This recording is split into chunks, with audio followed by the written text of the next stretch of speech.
안녕하세요. 제가 유튜브에서 제일 많이 보는 게 사연 채널인데요. 오늘은 제가 겪은 이야기를 들려드리고 싶어 직접 사연 신청에 나서봅니다.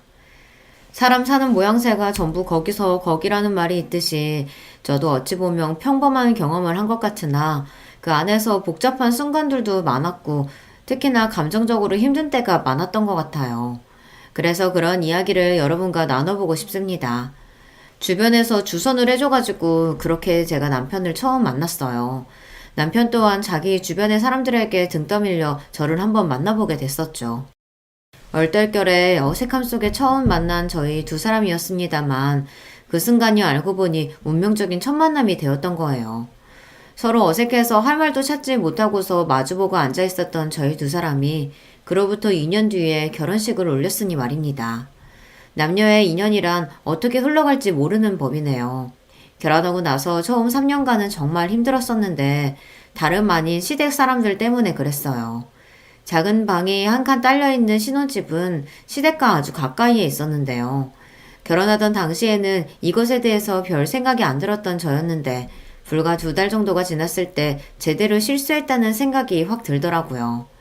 결혼하기 이전에는 미처 몰랐어요. 시어머니며 시누이들이 그렇게나 성격들이 하나같이 고약하고 뒷얘기하는 것들을 좋아하고 사람 하나를 들들 볶으며 괴롭히는 것을 잘하는 인물들인지 제가 상상도 못했으니까 용감하게 시댁 근처에 살았던 거겠죠. 그때 주변에서는 저를 향해서 원래 시댁이라는 것이 그런 거니까 며느리로서 참고 사는 수밖에 없다고 말을 해줬었는데요. 지금 생각하면 그저 쓴웃음이 지어질 따름입니다. 그딴 헛소리도 조언이랍시고 제가 새겨 듣고서 꾹 참고 살았던 게 너무 어리석었던 것 같아요. 시댁 사람들 때문에 받는 스트레스가 오죽 심했으면 제가 월경이 드문드문하며 끊기다시피 했었습니다. 여자들이라면 한 달을 주기로 월경이 시작돼야 정상인 것이잖아요.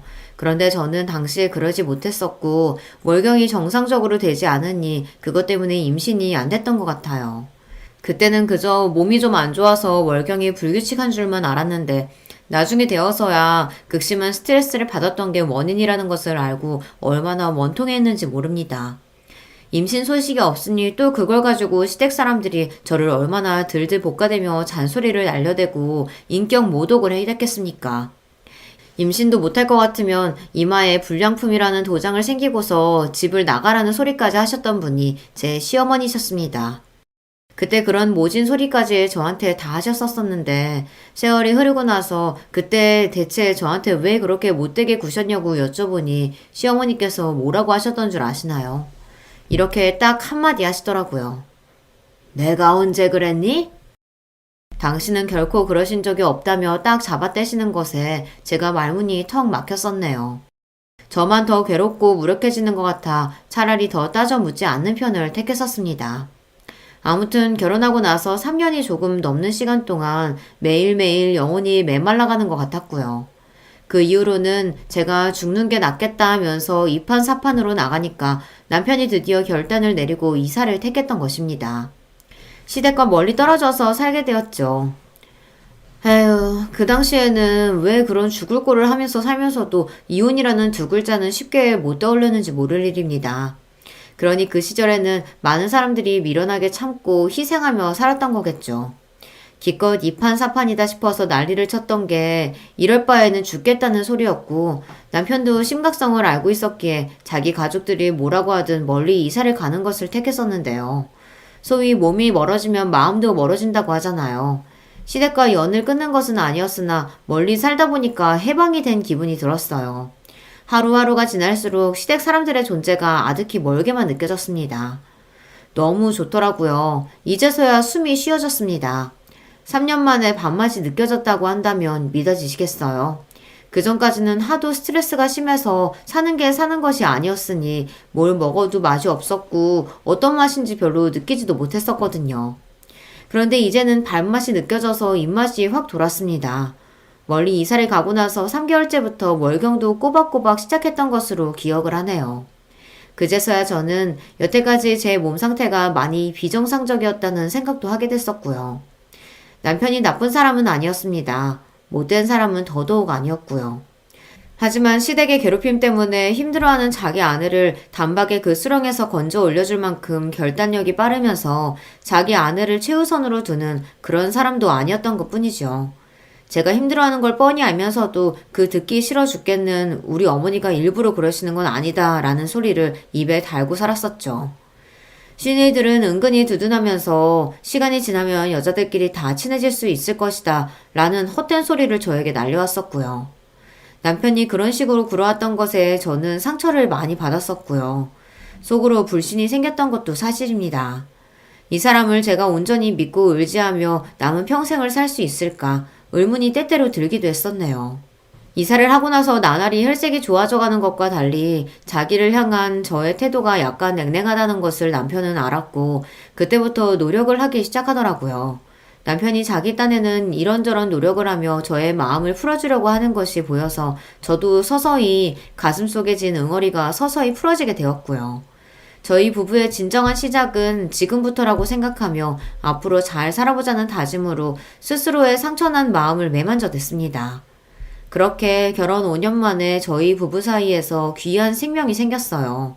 임신 사실을 알고 나서 믿어지지 않을 정도로 기뻤고, 이제는 이 뱃속의 아기를 위해서 살아야겠다는 생각이 들더라고요. 이게 바로 모성인가 싶어서 저 자신도 신기했습니다.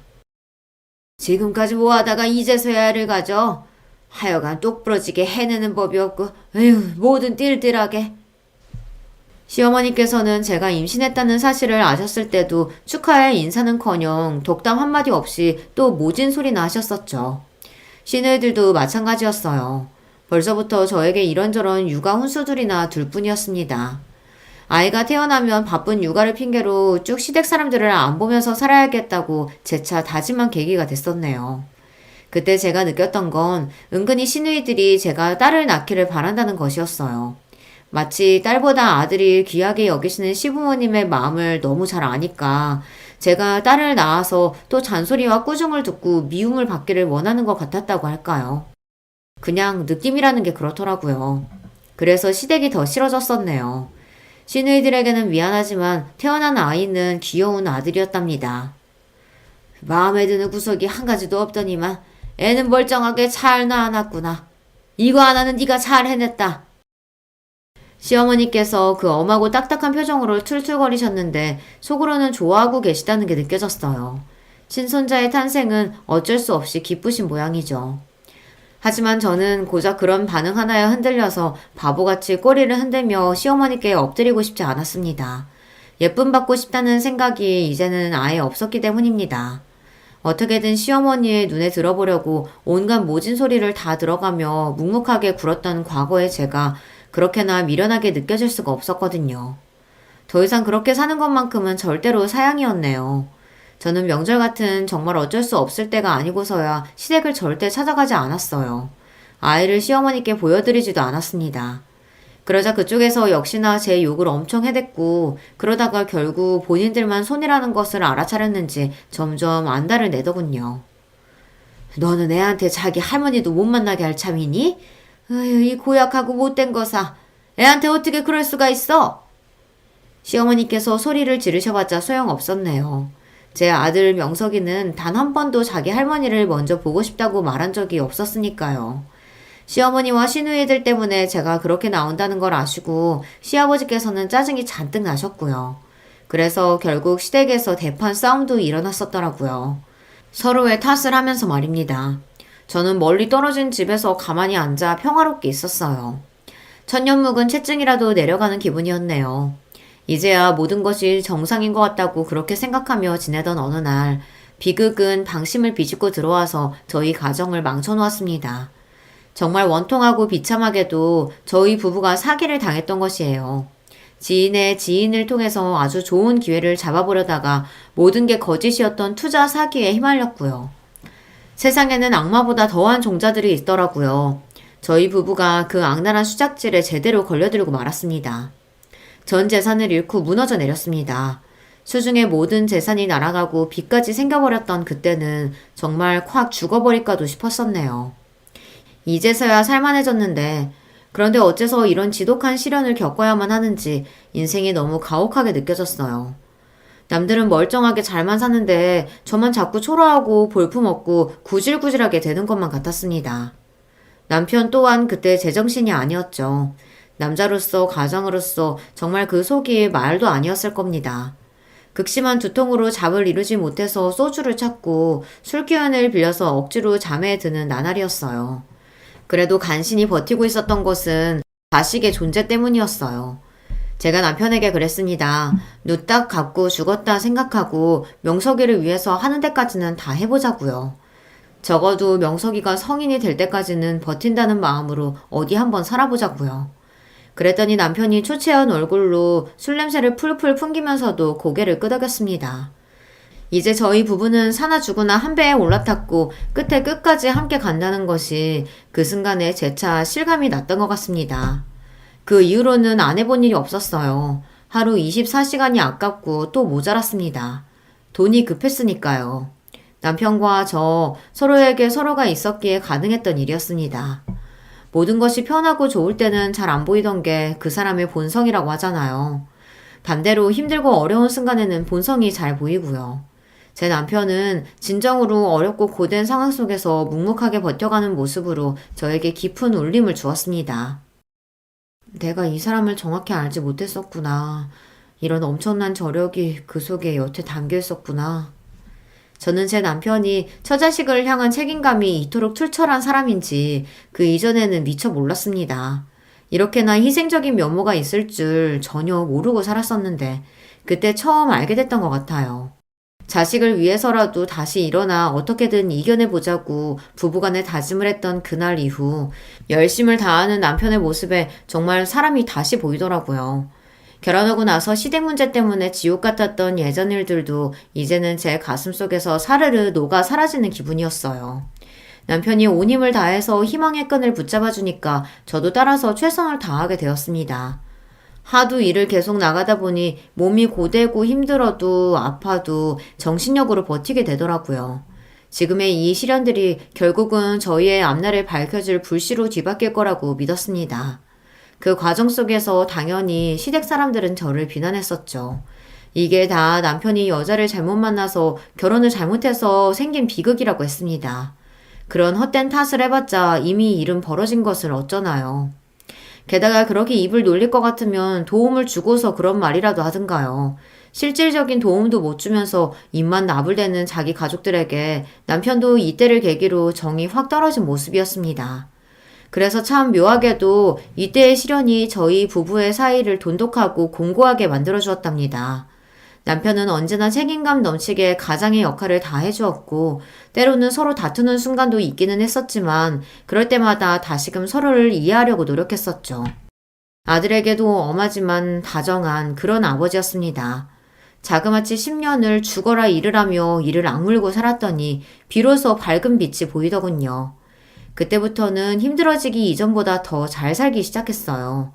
돈 때문에 서러운 게 이제는 너무 지긋지긋해서 남편과 깊은 상의 끝에 아담한 건물 한 채를 사들이는 과감한 투자를 했었는데 그게 최고의 선택이었습니다. 시간이 지날수록 그야말로 윤택한 생활이 저희 가족 앞에 펼쳐졌어요. 저에게 온갖 모진 언행을 일삼으셔놓고서는 그런 적 없다며 딱 잡아떼기까지 하셨던 시어머니께선 이제 당신의 태도를 완전히 바꿔서 내가 미안하다 이렇게 사과를 하셨습니다. 제가 그 사과를 받아들이기는 했습니다만 그렇다고 해서 고부간에 이제 다정다감히 잘 지내보자는 뜻은 아니었으니까요. 선이 그어져 있는 그 모습 그대로 쭉 지냈네요. 시누이들은 저에게 평생 싸가지 없다고 그랬고 시어머니께서는 저에게 아들도 빼앗기고 손자도 빼앗겼다고 하셨습니다. 실컷 한탄하라고 냅두었네요. 이제 와서 뭐가 특별히 바뀐답니까? 지독해도 힘들었던 그 어두운 긴 터널을 저희 부부가 죽을 힘을 다해서 지나는 동안 한 번도 도움의 손길을 내민 적 없으시면서 이제 와서 우는 소리를 하셔봤자 하나도 와닿지가 않았네요. 시아버지께서는 제 아들 명석이가 고등학교 3학년 수험 생활을 하고 있었을 때 폐암으로 이미 돌아가신 바였고 시어머니께서는 그 이후로 딱 10년이 지났을 때 처음 치매 판정을 받으셨습니다. 그렇게 자기들끼리 똘똘 뭉쳐서 편을 먹고 저를 한마음 한뜻으로 괴롭히며 서로 한 몸처럼 지낼 때는 언제고 시어머니께서 편찮아지시자 시누이들은 서로에게 책임을 전가하며 서로가 모시지 않으려고 난리도 아니었어요. 보기 좋은 광경은 아니었기에 제 인상이 저절로 찌푸려졌던 순간이었습니다. 남편 또한 한숨이 가득했죠. 너무나도 비통한 사실은 그 시기에 남편이 투병중이었다는 것입니다. 처음에는 어떤 병원을 가도 무슨 약을 먹어도 몸이 아픈 그 특정한 증상이 나아지지 않아 희귀병인가 의심을 하기도 했었는데 알고 보니까 암이었더라고요. 암인데 그럴 수도 있다는 것이었더라고요. 기가 막혔습니다. 정말 허무하고 어이가 없어서 남편하고 서로를 바라보며 울며 웃었던 것 같아요. 그래도 서로의 손을 꼭 붙잡으면서 이 시련 또한 이겨낼 것임을 믿어 의심치 않았습니다. 지금까지 모든 시련을 넘어왔으니까 이번에도 그럴 것이라고 생각했던 거예요. 감사하게도 치료 과정에 있어서 머뭇거릴 필요가 없을 정도로 경제력은 있었으므로 치료에만 집중하고 결과를 기다리면 되는 일이었습니다. 때로는 희망이 앞섰다가 다시 때로는 절망으로 뒤덮이는 나날의 연속이었습니다. 그러기를 4년, 남편은 끝내 눈을 감았습니다. 그제서야 남편의 지난 인생을 저는 되돌아보게 되었어요. 그 사람이 얼마나 고되게 살아왔는지 그게 보여서 너무 가슴이 아팠습니다. 고생만 하다가 간 것 같았어요. 볕든 날을 얼마 누리지도 못한 것 같았습니다. 제 인생에 다 하나뿐인 사랑이었다는 것도 남편이 영원한 잠이 들고 나서야 알게 되었네요. 다시는 남편 같은 존재를 제 인생에서 만나지 못할 거라는 것을 그냥 제 스스로가 그 순간에 알 수 있었습니다. 항상 노력하고자 했던 제 남편, 제 아들의 아버지인 사람이 세상에 더 이상 없다는 사실이 믿어지지 않았지만 그럼에도 앞으로를 살아야만 했어요. 남편이 남긴 그 모든 것들, 함께한 시간들은 영원히 사라지지 않을 예정이었습니다. 다음 생에서도 우리 꼭 만나자. 알았지? 명석이는 내가 장가 잘 보낼게. 당신이 그랬잖아. 다른 건 다 괜찮고 미련 없는데 명석이가 장가드는 걸 못 보고 가는 것만큼은 아쉽다고. 좋은 짝 만나서 명석이가 행복하게 가정 잘 꾸리고 산다면 그거 이상으로 바랄 거 없다고. 당신의 그 바램 내가 꼭 이뤄줄게. 그러니까 그곳에서 지켜봐줘. 사진 속에서 건강한 웃음을 짓고 있던 남편이었기에 더욱 가슴이 쓰라렸으나 저는 담대하게 약속을 했습니다. 잘 살아볼 작정이었어요. 남편이 세상을 떠났을 때 그때는 시어머니의 치매가 좀 더 상태가 나빠져 있었죠. 이건 순전히 저의 추측이었으나 댁에서 그냥 계속 지내셨다면 그렇게 빨리 악화가 되지는 않았을 것 같은데 시설에 들어가시면서부터 치매 진행이 빨라진 느낌이었네요. 시어머니가 당신이 원하셔서 시설에 들어가셨던 건 아니었고요. 시누이들이 그렇게 결정을 내렸기 때문이었습니다. 시어머니께서는 아주 옛날 일 같은 건 기억을 꽤 하셨어요. 하지만 그 외의 일들은 아예 모르셨습니다. 머릿속에 애초에 그런 기억 같은 건 머릿속에 저장이 된 적이 없는 것처럼 구셨죠.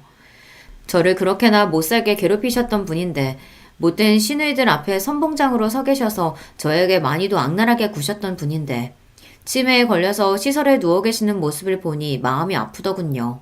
인간 대 인간으로서 측은지심이 들었습니다. 시어머니께서 아들의 죽음을 온전히 이해하시지 못한다며 시누이들은 그렇게 말을 했어요. 그럼에도 저는 정확히 알려드려야 할 것 같아서 그 시기에 3번을 연달아 찾아뵈었습니다. 뵐 때마다 남편이 투병 생활을 끝내고 편안한 곳으로 떠났다는 사실을 알려드렸고요. 시어머니께서는 항상 저를 보며 당신 누구야? 라는 반응을 보이셨으나 그럼에도 저는 묵묵히 말씀을 드렸습니다. 그렇게 3번째 찾아뵙고서 말씀을 다 드린 뒤 자리를 뜨려던 참이었어요. 마치 제가 3번만 딱 찾아뵐 것을 계획했다는 걸 알기라도 하신 것처럼 저를 붙잡으며 이렇게 말씀해 주시더군요. 나는 네가 미웠다. 네가 싫었어. 그 순간 심장이 철렁 내려앉는 것만 같았습니다. 놀라서 뒤를 돌아보니 시어머니께서 원래의 그 눈빛을 하시고 저를 보고 계셨어요. 정신이 돌아오셨던 것입니다. 그래서 저는 떨리는 심정으로 이렇게 여쭈었어요. 제가 뭘 했다고 그렇게나 미워하셨나요? 저의 어떤 점이 그렇게나 싫으셨어요? 그냥 다 마음에 안 들었어. 그러셨겠죠. 그래도 한 가지만 집어서 말씀해 주세요. 저도 늘 궁금했던 부분이었으니까요. 내가 우리 손잡으려고 찾아갔을 때 네가 나를 문전박대했었지. 그게 제일로 싫었다. 어떻게 네가 나한테 이럴 수가 있을까 싶어서 어찌나 서럽고 화가 치밀던지. 시어머니께서 제가 살면서 잠시 망각하고 있었던 어느 순간의 일을 말씀하시더라고요. 저와 남편이 그 끔찍한 사기를 당하기 이전 명석이가 어렸을 때 어느 날 시어머니께서 갑자기 연락도 없이 집에 찾아오신 적이 있었습니다. 당장이라도 저를 치실 것처럼 치켜드신 팔을 휘두르시며 쌍욕을 뱉으시는 입에서는 침이 막 세게 튀었죠. 명절에도 시댁에 걸음을 안 하다니 이런 정신나간 며느리가 대한민국에 저 하나 말고 또 어디에 있겠냐면서 저보고 죽일년이라고 하셨습니다. 당연히 시끄러웠고 그 소란에 놀라서 나와본 이웃 주민들이 그 광경을 보고 당황했어요. 저는 얼굴이 터질 것처럼 뜨거워졌어요. 그래서 시어머니의 앞에서 현관문을 세게 닫아버렸습니다. 애초에 열어드린 것부터가 잘못이었다는 생각을 하면서 한참이나 답답한 가슴을 두드렸었죠. 차마 시어머니를 제 손으로 잡아 끌고 멀리까지 갈 자신은 없어서 그저 문을 굳게 닫아버린 게 전부였으나 그래도 굴복하지 않은 것이 제 딴에는 다행이었던 그런 일이었습니다. 그 일을 치매가 오신 시어머니께서 거론하신 것에 저는 꽤 놀랐고요. 그 일이 시어머니께는 많이 인상 깊고 커다란 일이었구나 싶어서 심란해졌습니다. 그저 꾸벅 인사나 한번 남기고 이제는 정말로 발걸음을 옮기려는데 저의 등에 대고 시어머니께서 이런 말씀을 남겨주셨어요. 너 똑바로 정신 차리고서 살아. 내 아들이 남기고 떠난 거 헛되게 날려버리면 내가 너 가만히 안 둬. 어디 가서 또 사기라도 당해봐라. 그랬다가는 내가 너 죽어서도 용서 절대로 안 할 테니까. 이 세상 그 누구도 믿지 말고 정신 똑바로 붙잡고 살아. 그 외침에 저는 왜 울컥 눈물이 솟아났을까요? 간신히 울음을 삼켜내고서 시설 건물을 빠져나왔던 저였습니다. 그날 이후로 시어머니께서 돌아가시던 그날까지 단 한 번도 그 순간처럼 온전히 정신을 찾으신 적이 없으셨어요. 당신의 손자 명석이가 결혼했다는 이야기도 똑똑히 두 귀로 들으시고도 이해를 못하셨었죠. 당신에게는 그런 손자가 없다는 말씀을 하며 어리둥절해 하셨던 것이 전부였습니다. 제 아들 명석이는 30 중반에 자기 짝을 만났는데요. 귀하게 얻은 자식인 만큼 명석하게 자라났으면 해서 이름도 그렇게 지었던 것인데 정말로 공부를 꽤 하던 자식이었답니다. 외동이었기 때문에 저희 부부가 죽도록 고생하며 하루 24시간을 매달려 일을 하고 돈을 벌던 그 시절에도 자식에게만은 투자를 아끼지 않았어요. 용돈도 모자라게 준 적 없었고 학원도 다른 애들 다 다니는 만큼 보내주었습니다. 명석이는 부모의 이런 마음에 보답을 한 자식이었어요. 학창시절 내내 준수한 성적을 유지했었어요. 하필이면 수능시험에서 조금 미끄러지는 바람에 본 실력을 발휘 못해서 아쉬운 성적이 나왔었으나 명석이가 재수생활은 상상만 해도 우울하고 힘들어서 자신이 없다고 하였어요. 그래서 그냥 나온 성적대로 맞춰서 대학을 갔습니다. 그래도 제법 알아주는 대학교였고요. 직장은 대학을 졸업하고 나서 어느 중소기업에 들어갔는데 그곳에서 2년 3개월을 근무한 뒤 이직을 했어요. 다니던 곳보다 훨씬 좋은 것이었고요. 이때 얼마나 기뻤던지 모릅니다. 제 배로 낳은 제 아들이지만 정말 너무나도 잘났고 너무나도 대견한 점이 투성이었던 것 같네요. 어쩜 이런 잘난 아들이 있을까 싶었어요. 명석이가 성격이 어려서부터 조용한 편이었죠. 외동인데다가 부모님이 돈 버느라 눈코 뜰 새 없이 바빠서 그래서 사교성이 좀 부족한 걸까 싶어 내심 미안하기도 했었습니다. 제 눈에는 뭐 하나 빠지는 것이 없는 명석이로부터 여자친구가 있다는 소리를 통 못 들어본 것이 숫기 없는 성격 때문인 건가 싶었던 것이죠. 남편의 투병 생활로 정신이 쏙 빠져 지냈던 몇 년이었고 남편이 떠나고 나니까 아들의 결혼 문제가 제 마음에 자꾸만 걸리더라고요. 홍기가 찬 자식을 두신 분들이라면 다 아실 거라고 믿어요. 겉으로는 아무렇지 않은 척해도 속으로는 항상 자식 결혼 문제를 신경 쓰고 있죠. 주변에 어디 누구네 자식이 결혼한다고 그런 이야기라도 들려오면 입맛이 썩고요. 다른 누구네가 손주를 봤다는 그런 이야기가 들려오면 그때도 마음이 괜히 복잡해졌습니다. 뭐든 잘 해내는 똑똑한 아들 명석이를 믿고서 제가 굳이 퇴근을 안 하고서 기다려 주었어요. 명석이는 자기 성격상 맞선을 본다거나 하는 건 너무 부끄럽고 어색해서 싫다고 하더라고요. 그렇게 숫기가 없는데 그런 맞선을 안 통하고서 여자를 어떻게 만날 생각이냐고. 그렇게 묻고 싶은 것이 본심이었으나 한숨으로 대체를 하고서는 기다렸던 것인데요. 역시나 제 아들이었습니다. 제 걱정이 무색하게도 알아서 며느리감을 척 데려오더군요. 무척 반가운 심정이었습니다만 금세 저는 떨떠름해졌던 것이 사실입니다. 왜냐하면 며느리가 제 아들보다 딱 한 살 아래였는데요. 남녀가 차별이 없는 쪽으로 나아가는 사회라고 하니 저는 여자가 나이가 많다느니 하는 걸로 트집 잡을 생각은 없었습니다. 그런데 마음에 걸리는 것은 며느리가 이혼 가정의 자식이라는 사실이었습니다. 양친이 일찍 결혼을 하시는 바람에 며느리는 이도저도 아니게 방치되어 엄청 고생을 하면서 살았다고 하더라고요. 그러느라 20대 때는 결혼도 꿈도 못 꾸며 열심히 돈 벌고 먹고 살기 바빴다고 했습니다. 30대로 접어들고 나서야 숨통이 트이고 살만해졌다고 그러던 며느리가 대견해 보이고 기특하기 짝이 없었으나 그건 남의 일일 때의 이야기였지 왜 하필이면 내 아들이 이런 여자와 결혼하겠다는 걸까 싶어 속이 상했던 게 본심이었어요. 이왕이면 평범한 정말 화목한 가정에서 자란 여자하고 만나서 명석이가 그렇게 살기를 바랬거든요. 그런데 왜 우여곡절이 많은 인생을 살아온 그런 여자하고 하필 결혼을 하겠다는 것인지 솔직히 말해서 착잡했습니다. 차마 반대는 못하겠고 그렇다고 해서 차마 흔쾌히 허락과 축하는 못해주겠고 그래서 제가 기껏 뱉었던 소리가 결혼은 신중해야 한다는 이야기였어요. 돌려서 표현을 했던 것인데요. 그 소리를 듣고서 아들이 생각이 많은 얼굴이 되었습니다. 하지만 며칠 뒤 저는 굳게 다짐한 얼굴을 마주할 수 있었는데요. 그 얼굴의 주인공은 제 아들이 아니라 제 며느리였습니다. 어머님, 제가 마음에 안 드시는 것 저도 잘 알아요. 사실 저는 부모님이 이혼하셨다는 것 말고도 다른 게 있는 사람이거든요. 제가 학창 시절에 몇 가지 일도 좀 있었고요. 한번 들어보실래요? 허심탄회하게 다 말씀드리고 저라는 사람을 똑바로 보여드리고 싶습니다. 며느리는 자기가 살아온 이런저런 이야기들을 저에게 다 해주었어요.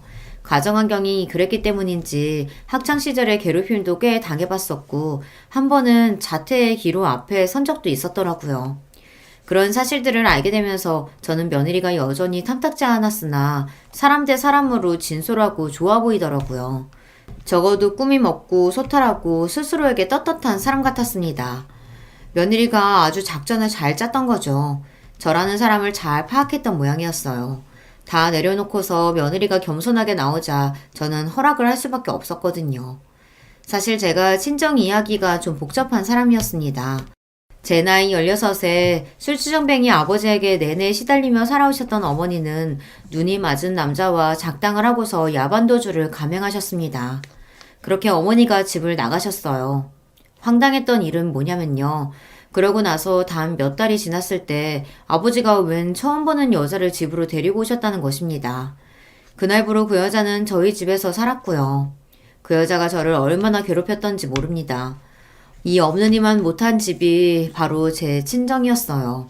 제가 정상적이지 못한 관계인 부모 아래서 온전한 가정환경을 누려보지 못했던 경우였기 때문에 며느리가 처음에 약간은 못마땅했던 것이었습니다. 대신에 제가 또 임신을 결혼해서 늦게 한 경우였기 때문에 이 부분에서는 며느리를 후하게 이해해 줄 수 있었죠.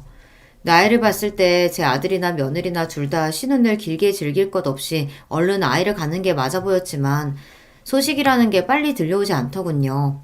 결혼 1주년 결혼 기념일이라면서 둘이 아기자기하게 파티를 하면서 놀았다는 이야기를 전하면서 며느리는 조금 풀이 죽은 목소리로 이렇게 덧붙였습니다. 슬슬 어머님께 좋은 소식 들려드려야 하는데 면목이 없네요. 아이고 아니다. 그런 소리 할 거 없어. 마음 조급하게 하지 말고 때 되면 자연스럽게 생길 거니까 전혀 부담 갖지 마라. 알았지? 네 어머님. 그렇게 말씀해 주셔서 정말 감사해요. 임신 문제로 행여나 며느리가 조바심을 내며 스트레스를 받을까봐 그럴 필요가 전혀 없다고 저는 딱 잘라 말해줬었죠. 이건 진심이었습니다. 제가 그 과정을 다 지나왔던 장본인이었으니 며느리가 부디 부담 가지지 말고 편하게 지냈으면 싶었네요. 저는 시댁 때문에 너무나도 고통스러웠던 사람이었기에 제가 그런 걸 답습하고 싶지 않았습니다. 그래서 며느리에게 저는 일절 안부 전화 한 통을 강요한 적이 없었습니다. 둘이 지내기에도 바쁘고 시간이 부족할 텐데 저까지 챙기는 것은 제 스스로 바라지도 않았었네요. 사람이 누울 자리를 보고 발을 뻗는다고 하잖아요. 잘해주면 만만하게 보는 것이 사람 심리라고도 하고요. 그래서인지 제가 며느리에게 아무 간섭도 안 하고 배려만 해주니까 주변에서는 이런 저를 보면서 걱정된다는 소리를 했습니다. 제가 너무 잘해주고 풀어주니까 며느리가 시어머니의 존재를 우습게 알 것이 분명하다고 다들 그러더라고요. 하지만 저는 그건 잘 모르는 사람들의 오지랖이라고 여겼습니다. 왜냐하면 제가 배려를 해줄수록 며느리는 저에게 잘했기 때문이에요. 제 아들 명석이가 살가운 성격과는 거리가 멀었기 때문에 저는 마치 딸 같은 존재가 생겨 며느리에게 시간이 지날수록 고마워졌답니다. 늘 최선을 다해 저를 존경하고 신경 써주는 모습이 보였고 며느리로서의 도리를 다하려는 그 모습은 진지해 보여서 진심인 것만 같았습니다. 저는 며느리가 정말 좋은 사람이라는 것을 인정할 수밖에 없었고 계속해서 임신 소식은 없었습니다만 젊은 사람들이 점차 결혼조차 안 하게 되는 것이 사회 문제라고 하는데 아이가 없으면 뭐 어떨까. 부부간에 자기들끼리 사이좋게 행복하게 잘 살면 된 것이지 싶은 생각이 들더라고요. 사람이 가진 과거와 상관없이 그 사람의 현재와 진심이 가장 중요하다는 것을 알게 된 나날이었습니다. 명석이가 결혼하는 걸 보지 못하고 떠났다는 남편이 저 멀리 하늘에서 지켜보고 아마 흐뭇해하고 있을 거라고 제 멋대로 그렇게 생각을 했었네요. 사실 남편을 떠나보낸 이후에 제 마음은 계속해서 텅 비어 있었습니다. 저도 그렇게나 후유증이 길게 갈 줄은 몰랐던 것 같아요. 시간이 지나면 허한 기분이 가실 거라고 여겼었는데 그러기는커녕 오히려 더 쓸쓸한 기분만 들더라고요. 제가 기댈 만한 친정 식구도 마땅하지 않았었기 때문에 더욱 남편이라는 존재가 커다랬었나 봐요. 함께 온갖 역경과 고난을 이겨냈었고 희노애락을 같이 지내왔었으니 제 유일한 인생의 동반자였는데 빈자리가 커도 너무나 컸습니다. 주변에는 일부러 아무렇지 않은 척 혼자 즐겁게 사는 척 했으나 마음속은 항상 쓸쓸했었네요.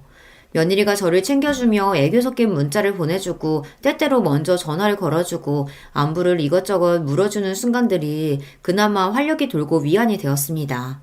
그러면서 자연스레 깨달았던 점은 제가 이제 나이도 적지 않은데 앞으로 믿고 의지할 수 있는 것은 오로지 자식 부부라는 사실이었어요. 그런 걸 느끼고 있던 무렵 아들과 며느리가 재산 이야기를 꺼냈습니다. 어차피 나중에 재산을 아들한테 물려주게 될 텐데 차라리 지금 빨리 재산을 주는 게 낫지 않겠냐는 소리였어요. 제가 사치를 하는 사람도 아니었고 무력이 특별히 강하지도 않고 이제 더 재산을 불리는 것에 관심이 크지도 않은데 굳이 그 재산을 붙잡고 있는 것보다야 차라리 자식 내외한테 물려줘서 아들과 며느리가 조금이라도 더 젊은 시절에 많은 걸 누리게 하고 보다 안정적인 환경을 영위하게 해주는 것. 그게 바로 아들과 며느리 주장이었습니다. 듣고 보니까 틀린 말은 없더라고요. 제가 아들 말고 따로 재산을 물려줄 사람이 어디 있겠어요. 어차피 아들한테로 갈 재산이었습니다. 하지만 마음에 걸렸던 것은 재산을 미리 다 줘버리기에는 제가 살 날이 한참 남았기에 그렇다면 저는 그 재산도 없이 어찌 살아야 하나 그 문제였는데요. 그때 며느리가 제 손을 꼭 잡아주더라고요. 앞으로 어머님은 저희가 모셔야죠. 저희만 믿으시면 돼요. 제가 정말로 잘할게요. 약속드릴 수 있어요. 지난 몇 년간 며느리가 한결같이 보여온 태도를 보면 믿을만 했습니다. 젊은 날에 재산을 어느 정도 넉넉하게 쥐고 그렇게 살아보고 싶은 며느리의 마음도 이해가 갔습니다. 그래서 며느리가 스스로 말한 것만 지킨다면 제가 재산을 미리 물려주고 나서 인생의 후반을 더 행복하게 지낼 수 있다는 생각이 들었던 거예요. 사실 그때 아들은 재산 문제에 있어서 그리 적극적이지 않은 게 보였으나 며느리가 온갖 열과 성을 다해서 저를 설득하기에 결국은 넘어가고 말았습니다. 제가 들고 있었던 재산을 일찍 물려주게 되었죠. 마음 한구석이 싸하기는 하였으나 기우일 뿐이라고 여겼고 재산을 넘겨주었습니다. 어머님, 지금 사시는 집도 너무 좋고 거기가 익숙해서 편하시잖아요. 그러니까 몇 년 더 사시다가 저희하고 합쳐요. 너무 당장 같이 지내면 어머니 답답하실 것 같아요. 그리고 저도 임신 계속 준비해야 해서요. 노력해서 얼른 좋은 소식 전해드릴게요. 같이 사는 문제는 천천히 진행이 되겠지 싶었는데 며느리가 대뜸 먼저 그런 소리를 해왔습니다. 약간 섭섭하기도 했으나 임신 준비에 집중을 한다는 게 납득이 갔어요. 며느리는 임신을 위해 일을 그만둔 지가 그때로 반년이 넘어가던 참이었고요. 자연 임신으로는 이제 어렵다고 판단이 돼서 병원을 다니기 시작했더라고요. 힘들고 예민하다고 말을 하더군요. 그래서 혹시 저 때문에 아이가 들어서는 것에 지장이 있을까 싶어 알겠다고 하였습니다. 조용히 3달 정도가 흘렀고요. 처음 며칠은 연락이 종종 왔었는데 이후로는 아무 소식이 없었습니다. 제가 문자를 보내면 명석이는 일하던 도중에도 짧게나마 답장을 보내왔는데 원래 그런 아들이었기 때문에 그러려니 싶었으나 달라진 건 며느리 쪽이었습니다. 주기적으로 안부 인사를 전해왔던 며느리였건만 이제는 소식이 없었어요. 저는 그때 화장실 들어갈 때와 나올 때가 다르다는 그런 표현이 머릿속에 떠오르고 말았습니다. 받을 거 다 받고 나니까 이제 입을 싹 씻어버리는 것인가 싶어 가슴이 철렁 내려앉았습니다. 하지만 이런 제 기분은 그저 기우일 뿐이라고 스스로를 달래고 싶었어요. 왜냐하면 여태까지 며느리가 저에게 보여온 것들이 있었으니까요. 진심이 없었다면 사람이 그렇게나 한결같이 잘할 수는 없는 일이었어요. 그렇게 생각을 한 저는 며느리를 의심하고 말았던 제 자신을 똑바로 다잡을 겸 일부러 나를 잡고서 아들하고 며느리가 사는 집에 찾아갔던 거예요. 아들이 출근하고 없는 집에는 며느리만 있었습니다. 배를 눌렀다가 현관문을 두드렸더니 며느리가 금방 씻고 나온 듯한 모습으로 문을 열어주더군요. 아, 오늘 가스 검침 오신댔죠? 그렇게 말하며 문을 열어주던 며느리는 저를 발견하고 깜짝 놀랐습니다. 도시가스 검침이 온 줄 알고 문을 열어줬던 모양이에요. 저를 보는 며느리의 눈빛에서 경악이 어려 있었죠. 어머님, 갑자기 웬일이세요? 너희들 요새 어떻게 하고 사나 궁금해서 한번 와봤다. 근데 이제야 씻은 거니? 어디 나갈 준비라도 하나 봐. 병원 가는 거야? 아, 그냥 일이 좀 있어서요. 그런데 그 집은 뭐예요? 온 김에 며칠이라도 여기서 자고 가려고 내 옷이랑 이것저것 챙겨왔다. 나 이제 안으로 들어가도 되지? 아니요.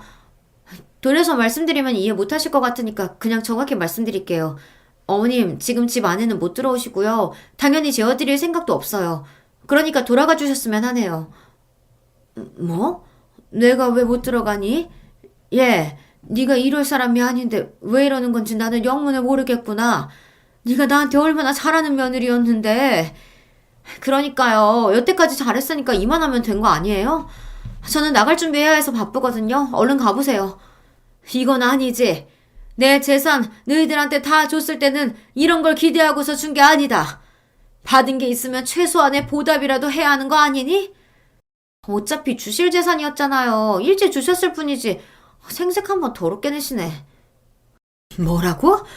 네가 이렇게 못돼 처먹은 줄 알았다면, 그걸 알아봤다면 내가 속아 넘어가서 재산을 미리 주지도 않았을 텐데. 이 나쁜 것아, 내 재산 내놔라. 너 이러는 거 명석이도 아니?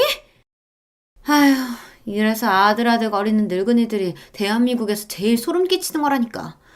저기요, 제 남편이랑은 제가 알아서 잘하고 잘 사니까 신경 안 쓰셔도 됩니다. 막말로 이미 줬으면 떼이지 왜 귀찮게 질척거려. 며느리가 피식 비웃으며 저를 밀쳐내더니 현관문을 굳게 닫아버렸습니다.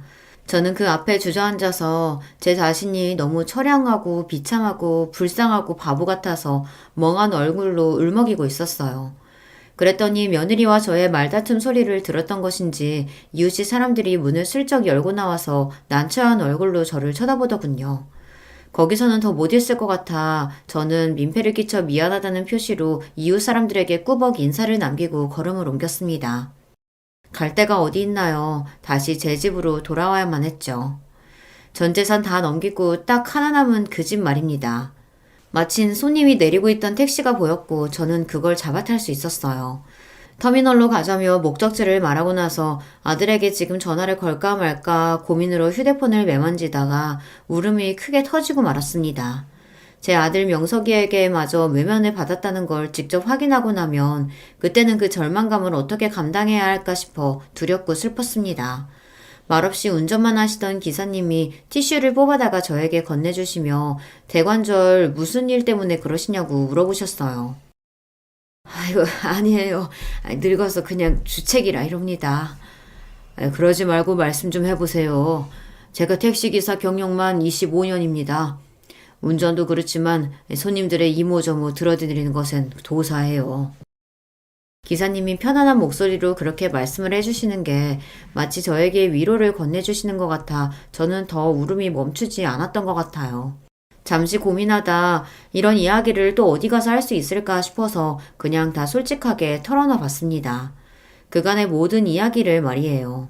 남편과 함께 일구었던 그 소중한 재산을 제가 멍청하게 날려버렸다는 것, 그 자괴감 때문에 지금 가장 힘들다는 점까지 다 털어놓았어요.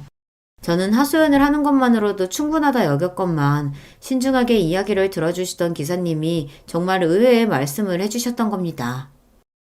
그러니까 재산 정리하고 주실 때 대비는 다 하셨었다는 거네요. 제대로 서류까지 남겨놓으셨다는 거 아닙니까? 재산을 미리 주는 대신 앞으로 자식하고 며느리한테서 부양받겠다고. 그런 걸 남겨놓으셨다는 거잖아요. 네, 그랬죠. 제 시어머니가 해주셨던 말씀, 그 누구도 믿지 말고 재산 잘 지키라고. 그러셨던 게 그때 갑자기 그렇게 떠올라서 재산 서류 정리해 주시던 변호사분께 상담받고 그런 것까지 준비하게 됐었어요. 근데 그랬던 거 가지고 제가 혹시 뭘 할 수 있는 게 있나요? 한시름 놓으셨습니다. 이러실 게 아니라 당장 그 변호사한테 가보세요. 제가 들어서 아는 건데 요즘 세상에는 불효자 소송이라는 것도 있더라고요. 재산 미리 주시면서 그런 약속을 받으셨고 그걸 변호사 끼고 서류까지 남겨주셨으니 써먹을 때가 있지 않겠어요? 네? 뭐가 있다고요? 그럼 혹시 제 재산도 돌려받을 수 있을까요? 해봐야 아는 거지만 믿줘야 본전이죠. 그리고요, 미리 만반의 준비를 다 해두셨으니 소송 걸어도 재산 돌려받은 건 일도 아니라고 그런 식으로 얘기하면 아마 겁먹을걸요? 기사님의 말씀을 듣고 보니 갑자기 눈이 번쩍 뜨이는 기분이 들었습니다. 네, 저는 법이라는 거 전혀 제대로 하나 알지를 못하는 사람이었지만 재산을 미리 넘겨준다고 했을 때 시어머니께서 저에게 경고하듯 남겨주셨던 그 말씀이 불현듯 떠올라 제 자식이고 암만 잘하는 며느리라고 할지라도 무조건 믿는다는 생각으로 가면 안 될 것 같아 각서 같은 서류들을 변호사를 끼고서 남겼었거든요. 하지만 그걸 실질적으로 이용할 수 있다는 생각까지는 못 해봤습니다. 감사한 택시 기사님 덕분에 방법을 찾아낸 저는 얼른 변호사 상담부터 받아보았네요. 그리고 긴 상담 끝에 저는 아들에게 연락을 하였어요. 명서가, 내가 암만 해도 내 재산 다시 돌려받아야겠다. 너희한테는 안 주련다. 준 내가 잘못이었어. 네? 어머니, 갑자기 무슨 말씀이세요? 이미 주신 재산이에요.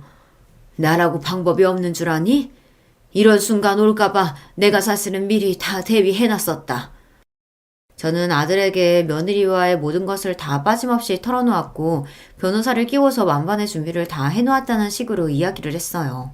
며느리가 저를 함부로 대하고 문전박대하는 것을 이웃 사람들이 보기까지 했으니 목격자도 있어서 제가 확실하게 유리하다고까지 말을 했더니 아들이 떨리는 목소리로 자기 생각을 말해왔습니다. 어머니, 죄송해요. 그 사람이 설마 그렇게 굴었을 줄은 몰랐어요. 저한테는 그 사람이 다른 식으로 말을 전했었거든요. 그리고 아이 가는 문제로 너무 오래 스트레스를 받고 있고 많은 고생을 해왔고 지금 또 병원 다니면서 힘들어하고 있는 모습 보면서 제가 그 사람을 무조건적으로 위해줘야 한다고 그렇게만 생각이 들었던 것 같아요. 그런 생각에만 사로잡혀서 제가 어머니를 미처 챙겨드리지 못했습니다. 죄송합니다. 아들이 말하기를 결혼하고 나서 1년여가 됐을 때부터 지금까지 쭉 며느리로부터 임신 문제로 너무 힘들다는 투정을 듣고 있다고 했습니다. 점점 더 아들은 본인이 며느리 앞에서 죄인이 되어가는 기분이었다고 했어요. 두 사람의 관계에서 확실히 며느리가 우위였다는 것이 보이더군요. 저는 며느리가 이중적인 모습을 가지고 있을 뿐만 아니라 계산적이고 교활하다고 생각했어요. 그걸 정확히 아들에게 말해주면서 마지막 기회를 줄 테니 당장 며느리와 이혼하라고 했습니다. 아들은 이혼하라는 소리에 충격을 받은 듯 했지만 곰곰이 생각을 해보더니 스스로도 이미 며느리와의 결혼 생활에 많이 지쳐 있었고 사랑이 아니라 의무감으로 같이 살아온 지 오래였다는 것을 깨닫더라고요. 정신을 차린 아들은 이름 따라서 명석함을 그제야 드러냈습니다. 며느리와 이혼을 했거든요. 며느리가 저에게 한 언행, 그리고 지금까지 아들에게 하나부터 열까지 모든 일을 탓을 돌리며 정신적으로 힘들게 만들고 일하고 있는 사람한테도 시도 때도 없이 문자와 전화를 하고 근거 없이 여자가 있냐며 사람을 몰아가고 의심하며 죄인으로 만들고 그러면서 최종적으로 스스로를 우위에 올려놓았던 며느리의 지난 만행을 아들이 차곡차곡 정리해 그걸 토대로 이혼을 이끌어냈습니다. 어머님, 저 너무 억울해요. 임신이 자꾸 안 되니까 스트레스가 너무 심해서 그랬던 것 뿐이에요. 어머님을 저버린 적도 없었어요. 그건 제가 그런 게 아니라 잠깐 정신이 나갔을 때 벌어진 일이에요. 저는 그럴 생각 없었어요. 뒤늦게 며느리가 제 앞에서 눈물쇼를 벌이며 사죄를 했으나 저는 싱거운 웃음 한 번으로 무시를 해줬답니다. 더 이상은 속아 넘어갈 생각이 없었네요. 끝내 이혼이라는 결과표를 받아들게 된 며느리는 모든 게 끝나자 다시 본색을 잠깐 드러내기도 했었죠. 괜히 잘못 삐끗했다가 재산 주고 편하게 살 수 있었던 인생을 날려버렸다고 그런 말을 하며 울부짖었다는 후문입니다. 저는 택시기사님께 받아놨던 명함의 번호로 연락을 드려 감사 인사를 전했었고 약소하지만 살해도 했었네요. 그 이후로 저는 아들에게서 재산을 찾아오지는 않았지만 아무 불안도 없었어요. 아들이 모든 걸 저에게 다 열어놓고 살았거든요. 이제 결혼 생각은 없이 그냥 혼자 살겠다고 하던 아들은 이혼 2년 반 만에 지금의 짝을 만났답니다. 저의 귀여운 새 며느리예요. 아들보다 1급살 아래인데 새 며느리 쪽에서 먼저 제 아들한테 홀딱 반해서 쫓아다녔지 뭔가요. 사돈 내외도 제가 만나보니까 너무 좋으신 분들이라 제가 당장에 아들한테 적극적으로 재혼을 추천하기도 했었고요. 둘이 살림을 차리자마자 금세 임신 소식이 들려오더니 저에게 어여쁜 손녀를 안겨주었답니다. 지금은 바로 이런 게 사는 맛이구나 싶어서 행복한 나날이에요. 안녕하세요. 솔직히 안 좋은 일을 겪고 안녕한 기분은 아니지만 제 자신을 위해서 좀 정리하고자 사연을 보내봅니다. 저는 40대 주부이고요. 솔직히 아무것도 준비되지 않은 상태에서 이런 일을 경험하게 되니 뭘 어떻게 하면 좋을지 모르겠어요. 하소연 반 SOS를 치는 기분으로 이렇게 제 경험담을 적어봅니다. 저는 4남매 중 차남인 집에 시집을 갔고 결혼할 무렵에 아주 덕성 있어 보이고 다정해 보이시는 시어머님, 아버님을 만나 큰 걱정 없이 살고 있었어요. 가장 먼저 결혼한 우리 부부에게 멀쩡한 집을 사주셨고 그 뒤로 아주버님, 시누이, 서방님까지 이어서 결혼 행렬이 쭉 이어졌답니다. 헌데 이 무렵에는 우리 어머니도 줄줄이 자식들을 결혼시키다 보니 내내 웃는 얼굴로 사람을 대하셔야 했던가 봐요. 시간이 지나면서 모든 게 안정되고 본인이 원하는 걸 다 이루시고 나니 조금씩 본연의 모습을 드러내시더군요. 그것도 가장 먼저 결혼한 저에게 말이에요. 예, 둘째야, 이번에 네가 좀 가족 모임도 열어보고 그래라. 말이 나왔으니 말이지. 자식이 넷인데 좀 자주 보고 그러면 좋지 않겠어? 그러라고 내가 집들도 다 가까이 사준 거 아니냐. 니네랑 큰애도 집도 위아래로 살게 했으니까 누구 집이든 좋으니 자주 좀 돌아가면서 보자고 좀 해봐라. 모임을요? 아, 어떤 모임이 하고 싶으신데 어머니? 근데 저는 아직 형님과도 말을 많이 못했고 그리고 동서랑도 어색해서요. 아가씨는 또 집이 멀리 있으신데 그렇게 자주 보기 쉬울까요? 제 말에 어머니는 왜 노력을 안 하냐는 투로 왜 가족을 위해 그냥 손 놓고 보고 있냐는 식으로 책망을 하시는 거예요. 뭐 이게 네가 할 일이 아니긴 하다만 그래도 큰애는 늦게 결혼했잖아. 사실상 네가 큰 며느리나 마찬가지 아니냐. 식구들이 이렇게 많아졌는데 자주자주 좀 봐야지. 그 말을 내 입으로 했다간 시집살이 한다는 말 나오고 다들 불편해지기만 하는 거야. 니네 집이건 우리 집이건 일주일에 한 번씩은 모여서 다들 얼굴 좀 보자고 해봐.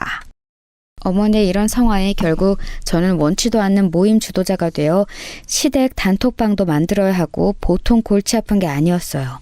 어머니는 다른 며느리들 앞에서는 좋은 시어머니인 척하고 싶어 하셨고 저에겐 모든 욕바지를 시키신 셈이었답니다. 이 부분에 대해 제가 조금 싫은 내색을 했더니 곧장 이런 식으로 나오시는 거예요. 좀 치사하더라고요. 예, 사실상 그 건물 니네가 먼저 들어가게 해줬으면 나는 거의 모든 책임을 너한테 맡긴 셈이야. 그러면 감사한 줄 알고 네가 다른 가족들 관리도 힘쓸 줄 알아야지. 하여간 너도 너지만 막내네도 그렇고 왜 시댁에서 이렇게 배려해주며 고마운 줄은 모르니? 없는 집 며느리들 들여다가 이만한 집에 살게 해주면 100번 절을 해도 모자란 거야. 나 같은 시어머니가 어디 있어? 저는 어머니의 말에 똑같이 대답하고 싶었어요. 세상에 많은 시어머니 짓 하는 시어머니들은 다 어머니처럼 말씀하신다고 말이에요. 아무튼 입은 쑥 다물고 그럭저럭 그 망할 놈의 시댁 단톡방을 운영해봤는데요. 역시 제가 예상한 그대로였어요. 다들 분위기가 안 좋아지고 누구 하나 모이고 싶어 하지 않더라고요. 게다가 자세한 내막은 모르겠으나 형님이나 동서 모두 각각 우리 어머니와 좋지 않은 감정이 있는 듯 했어요. 그거야 결혼하는 과정에서 1:1 관계로 부딪히는 내용이니 저도 알 리가 없었죠. 아무튼 다들 불만이 많더라고요. 큰 동서는 왜 이런 모임을 자주 주도하는 거야? 동서 생각인 거야? 아니, 나보다 먼저 결혼했고 어머니랑 사이 좋은 건 알겠어. 그럼 자기만 자주 만나. 나는 일주일에 한 번씩 시댁 가고 그런 생활은 못해. 우리는 우리 생활도 없어? 이렇게 직설적으로 며느리들 단톡방에서 말씀을 하시니 저도 움찔해서 더 진도를 못 나가겠는 거예요. 게다가 더 가관이었던 건 막내 동서는 뭐 때문인지 계속 침묵하고 아무 대꾸도 안 하고 있었어요. 가장 어리기도 했고 가끔 모임 때 들리기는 해도 늘 말이 없었는데요. 이런 식으로 있다 보니 제가 가장 지치게 되더라고요. 남편은 제가 이 부분에 대한 고충을 토로해도 그닥 들어주지도 않더라고요. 왜? 힘들면 못하겠다고 엄마한테 그냥 말씀드려. 뭐라고 하겠어? 엄마가 뭐 별 생각 없이 없어서 그러겠어? 우리 엄마 고생 너무 많이 했잖아. 그렇게 해서 건물들도 사서 짓고 없는 형편에 이렇게 재산도 늘렸고 자식들한테 주고 그거 자랑하고 누리고 할 게 가족밖에 없으니 그런 거지 뭐. 남편은 저렇게 자기네 엄마니까 속없는 소리를 하지만 저는 하다가 너무 지치고 짜증나서 결국 어머니에게 말씀을 드렸어요. 못하겠다고요. 헌데 어머니는 제 말에 집중할 새가 없었으니 당시 아가씨와 어머니의 사이가 최악으로 나빠져 있었거든요. 그거 수습하느라 따라다니다 보니 정신이 없으셨어요. 나중에 남편을 통해서 이야기를 듣게 되었답니다. 확실히 우리 아가씨는 사고 뭉친 것 같기는 했어요. 아주 미쳐 진짜. 쟤는 그러면 뭐가 좋다고 잘 알아보지도 않고 대뜸 민심부터 해서는 그러니 엄마가 억장이 무너지지. 저도 이 부분까지는 알고 있었는데 무슨 새로운 업데이트 소식이 있길래 어머니가 또 저렇게 열받으신 걸까 싶었어요. 와중에 더 웃긴 건요. 누가 보면 우리 집에 아버님은 안 계실 줄 알 것 같다는 거죠. 집안의 정말 모든 대소사는 다 어머니가 이끌고 계시거든요. 이런 자잘한 문제부터 건물들과 재산, 노후에 관련된 다사다난한 내용들까지 다 감당하고 있는 건 어머니였어요. 아버님의 삶은 제 입으로 말하기 좀 그렇지만 너무 한량 그 자체의 삶이셨답니다. 소위 남자들이 그렇게 부러워한다는 셔터맨, 그런 인생을 살고 계신 분이었어요. 이러니 하나밖에 없는 딸이 사고를 쳐도 그런가 보다 하고 아들들이 주구장창 결혼을 해서 며느리감을 데려오고 집을 얻고 해도 본인 밥과 술만 보장되면 아무런 상관이 없는 분이었답니다. 남편은 이런 자기 엄마를 너무 안쓰러워했어요. 봐봐. 이 문제도 엄마 혼자 해결하고 있잖아. 엄마도 이 정도면 아빠를 놔두리던지. 나는 진짜 너무 답답해. 물론 다른 집처럼 막 심각하게 아버지들이 엄마를 괴롭히고 그런 건 아니지만 엄마 너무 고생해서 저렇게 혼자 나이 들어 보이고 악물고 사는 거 보면 속상하다니까.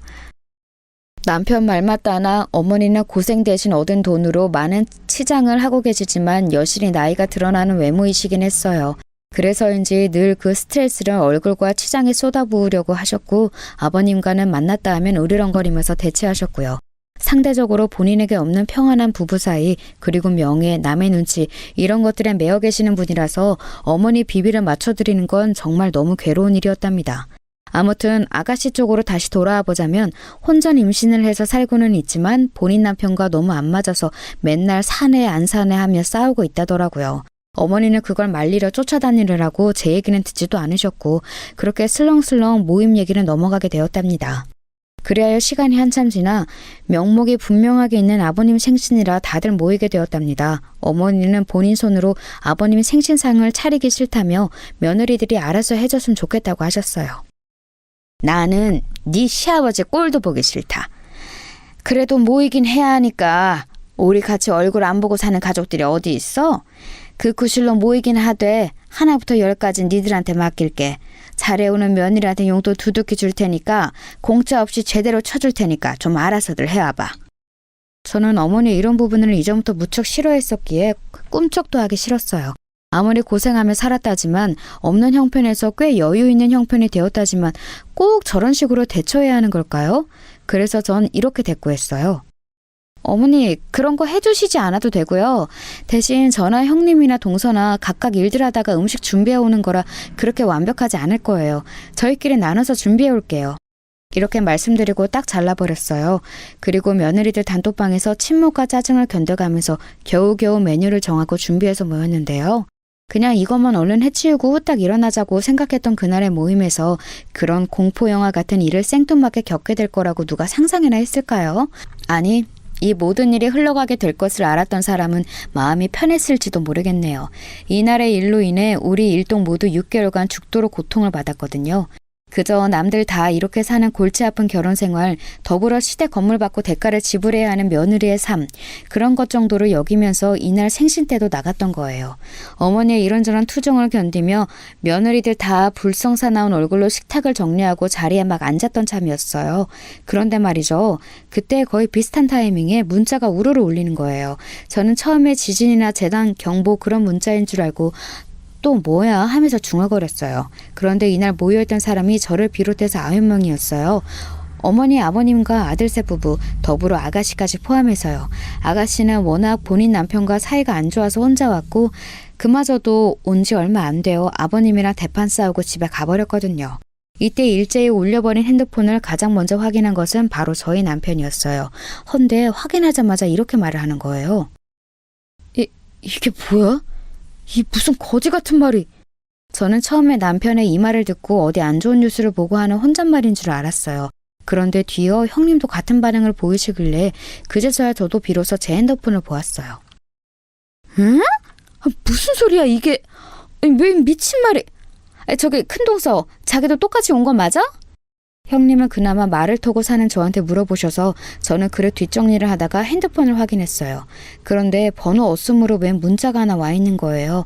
뒤에서 보고 있던 형님은 그거라고 동서에게도 그 문자가 온 거냐면서 기가 막혀 하시더라고요.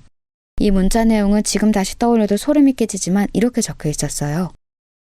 여기 있는 사람들 싹 다 이혼할 거야. 시간은 그리 오래 걸리지 않는다. 이 내용을 보고 어떻게 반응해야 할지 이때 어머니로부터 시작해서 그 자리에 있던 사람들 다 한 번씩 보라고 했거든요. 근데 싹 다 같은 내용의 문자가 와 있는 거예요. 어머니는 이 문자를 보자마자 아주 부들부들 하시면서 이게 뭐냐고 큰 소리를 지르셨어요. 뭐야 이게? 누가 이런 장난질을 친 거냐? 흠측하기 싫이. 아유 재수없어. 이게 뭐야 대체? 사실 이렇게 야단스럽게 소리치는 어머니를 보며 누구 하나 다를 것 없이 찜찜함을 느꼈기에 다들 침묵하고 있었어요. 하필이면 하나같이 무슨 재난 안전 문자 보내듯이 우리 가족 9명 모두에게 나란히 올 게 뭐냐고요. 저는 이런 문자는 생전 처음 받아와서 너무 당황스러웠고 한편으로는 무섭기까지 했었어요. 이제 막 결혼한 가정들끼리 잘들 살고 있는데 비록 형님 동서지간이나 신우 올케가는 썩 좋지 않다고 할지언정 이런 흉측한 저주를 받기엔 너무 평범한 부부들이었던 거죠. 이날 가뜩이나 썩 좋은 기분 상태로 모인 것도 아니었는데 너무 뜬금없고 짜증나는 문자를 받고 더 최악인 상태가 되었어요. 그래서 뿔뿔이 흩어져서들 집으로 돌아갔고 한동안은 이 화제를 입에 올리지도 않았답니다. 하지만 여전히 어머니의 연락은 계속되어서 스트레스를 받고 있던 와중 뭐랄까 첫 번째 신호탄이라는 말로 호칭하는 게 좋을까요? 너무나 난데없는 믿을 수 없는 일이 생기게 되었어요. 내심 저는 이때 그 문자가 정말 진짜로 뭔가를 예언한 내용이었나 의심을 했었더랬죠. 이건 다름 아닌 역시나 너무나 지겨운 어머니의 전화로 알게 된 사실이었답니다. 얘 둘째야 있잖아. 아우 나 죽게 생겼다. 어떡하냐? 네 동서. 그러니까 네 서방님 말이다. 얘네 지금 같이 안 산다고 난리가 왔어. 아이고 이를 어쩌면 좋냐? 어머니는 오만 난리법석을 떨며 저에게 전화를 하셨고요. 안 받으려다가 억지로 전화를 받았던 저는 내용을 듣고 너무 놀라서 동서에게 전화를 걸었어요. 그러자 동서는 그렇게 말도 평소에 안 하고 퉁명스럽게 대꾸하더니 이날은 대답을 해주더라고요. 네, 그렇게 되었어요 형님. 어머니가 뭐라 하시던가요? 혹시 제 탓이라고 하지는 않으세요? 나중에 더 물어보실 것 같아서 한 번에 말씀드리자면요. 저는 이 사람이랑 이혼하는 거 번복 안 해요. 확실히 이혼할 거고요. 이미 서류도 다 썼어요. 이러니 저는 손이 덜덜 떨려서 동서에게 이유를 물어볼 수밖에 없었고 동서는 아주 간단 명료하게 답을 하더라고요. 이유는 딱 하나예요. 아마 어머니는 제 욕 되게 많이 하실 것 같은데 어머니 그 잘난 막내 아들이 바람 피워서 그렇다고 다시 한번 전해주실래요? 암만 말씀드려도 안 믿으셔서 골치가 아파 죽겠어요. 아무튼 전 드릴 말씀 다 드렸으니까 그만 끊을게요. 동서는 이러고 전화를 끊어버렸고 저는 너무 어안이 벙벙해서 더 대꾸하지를 못했어요. 그러다가 어머니께 전화를 했는데 아주 기절하기 직전이라며 한사고 빨리 오라고 하시더군요. 곧장 택시를 타고 갔더니 소파에 누우셔서는 얼음주머니를 대고 울고 계시더라고요. 아휴, 이게 무슨 일이야 진짜. 불효를 해도 정도껏 해야지. 동네 보기 창피해서 어떡하냐고. 얼마 전에 가정모임했다고 내가 그렇게 사진들 찍어서 동장들한테 돌리고 자랑을 했는데 이혼은 무슨 이혼이야. 아이, 둘째야, 네가 좀 막내 달래봐라. 전 여기서 한숨이 푹 나와서 거의 자포자기한 채로 대답을 했어요. 솔직히 이건 어디까지나 제 생각이지만 서방님이 결혼을 한다고 했을 때 이미 많이 신기하긴 했어요. 결혼한답시고 데려왔던 여자친구들이 두어 번 바뀌었었거든요.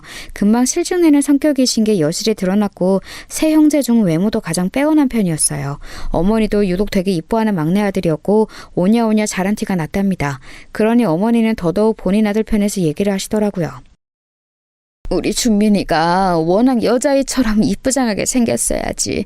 너도 알겠지만 애가 워낙 여자애들이 많이 꼬이잖냐. 아니, 자기가 단돌이를 하겠다는데도 저마치 멀리서부터 여자애들이 따라오는데 소위 그 꽃뱀이냐 뭐냐 그런 게 꼬이는데 작정하고 속이려고 하면 어떻게 감당해? 막내는 그런 것도 각오 안 하고 결혼한 거야 뭐야. 이물 화난 신랑 얻으면서 그런 풍파도 각오를 안 했냐고. 듣다 하다 보니 이건 무슨 헛소리인가 싶어 순간 미간이 확 찌그러진 상태로 어머니를 쳐다봤어요. 어머니는 안 한 곳 안 하시고 아직도 상황 파악 안 되시는지 누워서 계속 본인 막내 아들 자랑을 하고 앉으셨더라고요. 이러니 동서에겐 뭐라고 하면서 이혼을 만류했을지 빤히 보이더라고요. 저렇게 날이 잔뜩 서서는 조금도 엮이기 싫다며 치를 떨던 동서의 모습도 이해는 갔어요. 그건 그런데 왜 이 뒤치다거리를 저한테 맡기시는 걸까요? 둘째, 네가 지금 막내네 가서 고기랑 뭐라도 사갖고 둘이 좀 달래봐. 나는 차마 내 자존심에는 못 가겠다. 아니, 잘난 아들 남편감을 안겨줬더니 뭐 여자가 어쩌고 해서 못 살겠어요 어머니? 뭐가 어쩌고 어째? 야, 이런 말을 듣고 나는 걔 얼굴 안 보지. 그렇다고 진짜 갈라서라고 할 수도 없고 얼마 전에는 별 거지 같은 문자까지 오더니 얘가 아주 덩달아 미쳤나 봐. 신나서 지도 쇼를 하겠다는 거야 뭐야. 아니, 네가 가서 잘 좀 달래봐라. 저는 여기서 너무 스트레스를 받아서 돌려 어머니의 부탁을 거절했어요. 왜 제가 이 상황에서 똥물을 뒤집어 써야 하는지 모르겠더라고요. 어머니, 일단 상황은 알아야 하니까 그것부터 말씀해 주세요. 동서가 뭐 오해라도 한 거예요? 뭘 알아야 저도 가서 얘기를 듣고 달래고 해보지 않겠어요? 그러자 어머니는 벌떡 일어나 앉아 너 말 잘했다면서 이야기 보따리를 푸셨는데요. 솔직히 그 보따리 다시 묶으시라고 하고 싶을 정도로 쓸모없는 이야기였답니다. 그게 저기 준민이네 회사에 쬐까만 여자애가 있거든? 그 전부터 우리 준민이 따라다니던 애야. 그렇게 나한테도 잘하고 며느리 삼아달라던 애가 있었어. 아무튼 걔가 막내랑 같은 팀으로 일했었어. 그런데 정작 자기랑 결혼 안 하고 준민이가 막내랑 결혼하니까 어지간히 성이 났나 보지. 여기서 저는 말을 끊고 당황해서 물어보았어요. 잠깐만요 어머니. 그러니까 서방님이랑 지금 문제가 난 여자가 동서랑 같이 일했던 동료라고요? 회사 안에서 서방님 하나를 놓고 둘이 경쟁했던 거예요? 근데 동서랑 결혼하시고 얼마 안 돼서 그 여직원이랑 서방님이랑 뭐가 있던 거고요? 제 말에 어머니는 괜히 본인 아들이 나쁘게 보이는 게 싫었는지 외려 성을 내시면서 짜증을 부리시더라고요. 아무튼 뭐 결혼했으면 된 거 아니냐? 근데 막내가 어지간히 준민이를 의심하고 몰아갔나 봐. 준민이도 이전에 그 여자애랑 만나긴 했지만 결혼은 막내를 선택한 건데 자꾸 쪼아대니 짜증이 났나 봐. 남자랑 그런 거야. 여자가 너무 쪼아대면 밖으로 도는 법이고 관심 없던 여자한테도 눈이 돌아가기 마련인 거라고. 하도 막내가 쪼아대니 전에 자기한테 잘해주던 그 쬐깐한 얘 성격에 좀 낯섰나 보지. 야, 여기까지 들어보니 여지껏 결혼 생활 그 얼마 안 되는 시간 동안 날카롭게 굴던 동서가 이해가 되더라고요. 자기 남편이 자기랑 경쟁했던 여직원과 몰래 만나고 있는 걸 아는 여자가 세상 그 어떤 여자가 그런 비참한 꼴을 참을 수 있겠나요. 하여간 동서는 어지간히 한을 품었고 더 이런 처참한 꼴을 당할 수 없다며 이혼을 선포했나 봐요. 반면 서방님은 동서가 이렇게 크게 나올 줄 몰라서 뒤늦게 매달렸다지만 동서는 꽤 심각한 충격을 받았더라고요. 그러게, 지가 지서방 진즉 잘해주고 챙겼어 봐라. 걔가 왜 딴 데 눈을 돌리겠어? 막말로 말해서 걔가 여자가 안 붙게 생긴 얼굴이냐고. 그래도 지랑 결혼해줬으면 고마운 줄 알아야지. 지가 긁어서 부스럼을 내놓고 무슨 이혼은 이혼이야. 결혼이 애들 장난도 아니고. 전 여기서 혀를 내둘렀고 뭘 하건 간에 그냥 이 부분은 이들끼리 알아서 하게 내버려둬야겠다 싶더라고요. 어머니한테는 거짓말로 대충 둘러댔고 동서에겐 아무런 연락도 하지 않았어요. 그러다 보니 참으로 순조롭달까 순풍이 흘러가서 모든 게 적합하게 제자리를 찾듯 동서는 이혼을 하게 되었답니다. 그날 어머니는 뭘 그렇게 새삼스럽고 충격적인 사실이라고 드러눕고 괴성을 지르셨던 건지 이해가 안 가요. 서방님은 속 시끄럽다면서 잠수를 타버리셨고 어머니는 동서를 찾아가서 난리를 피우셨더라고요. 그걸 또 쫓아가서 뜯어 말리는 제가 여기서 제일 한심한 사람이 아닌가 싶었어요.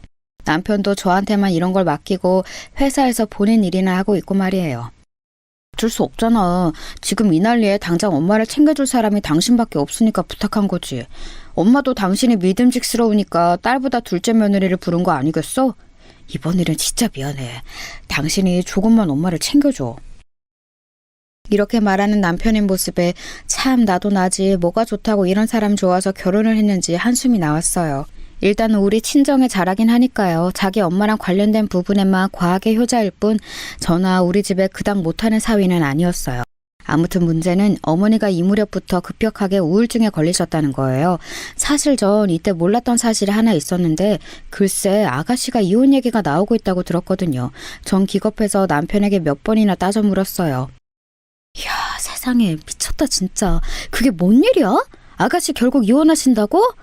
아니 그럼 애는? 뭐? 아가씨가 집에서 쫓겨나기도 했다고?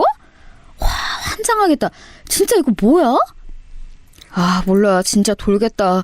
근데 걔는 뭐 그런 사단이 날 거라고 예상은 했어. 남자는 얼굴 엄마 보지도 않았다는데 덜컥 임신한 상황이니 뭘 기대를 하겠냐고. 아 됐어. 걔는 차라리 이혼하는 게 나아. 준민이가 잠수 타고 있는데 딸 하나라고 있는 게 또 저러니 엄마야 지금은 좀 심란하시겠지. 결국 상황은 이렇게 흘러가 얼마 차이를 두지 않고 서방님과 아가씨는 각각의 배우자와 이혼을 한 셈이었어요. 저는 이상하게 뭔가 심장 한가운데가 쫄리는 느낌이 들더라고요. 대체 왜지? 사실 당시에 누구라도 이혼한 사람이 있고 집안 분위기가 사나울 때 그런 이상한 메시지가 왔었다면요.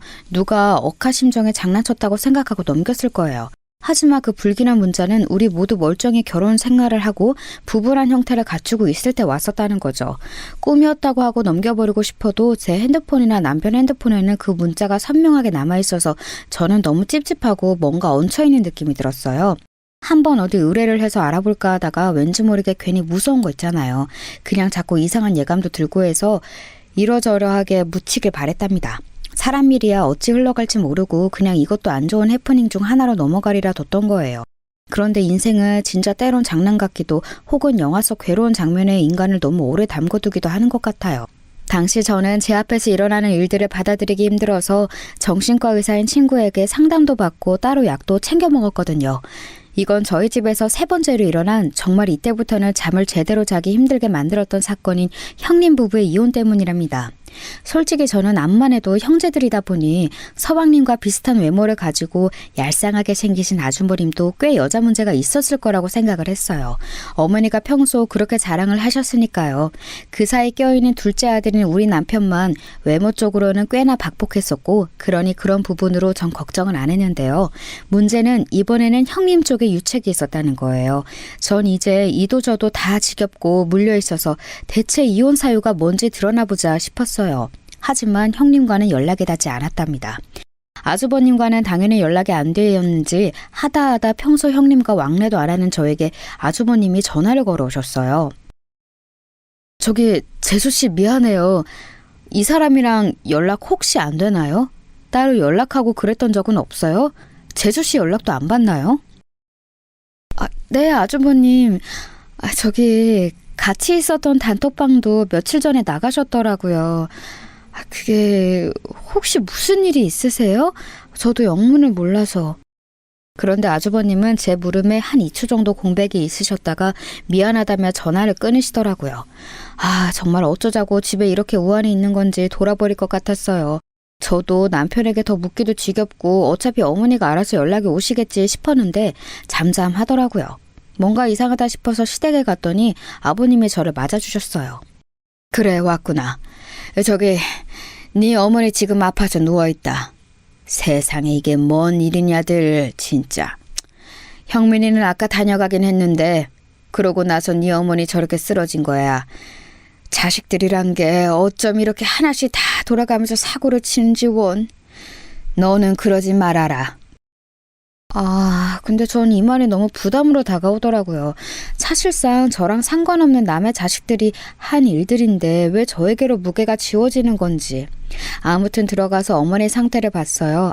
아주 죽겠다고 앓는 소리를 내시던 어머니는 이번에는 아예 대놓고 며느리 잘못이 맞아서 그런지 열띤 분노를 쏟아내시더라고요. 그년이 아주 그냥 아휴 내가 미쳤어.